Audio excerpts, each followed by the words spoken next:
Koordinator Pasukan Pengaman 1 atau Paspanwa, Semarangker Slamet Wisnu Aji memberikan komentarnya terkait video viral ular king cobra lepas saat proses pengiriman. Slamet menyebut ular yang lepas dalam video tersebut merupakan jenis king cobra. Menurutnya, paket tersebut tidak dibungkus dengan aman sehingga menyebabkan ular berhasil meloloskan diri. Dilihat dari videonya itu, paketannya kurang safety. Seharusnya benar-benar dibungkus berlapis-lapis. Mulut ular juga harus diplester.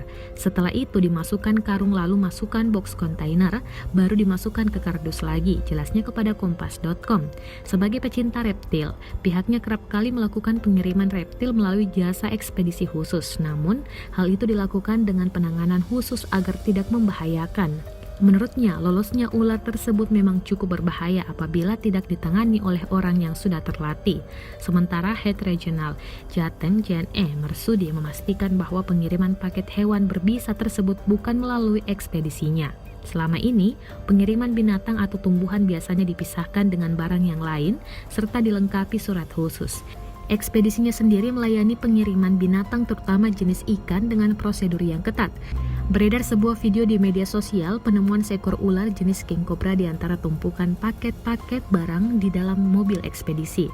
Selain itu dicantumkan pula foto paket dengan keterangan tertuliskan reptil hidup dengan berat kiriman 5 kg dan berat asli 2 kg.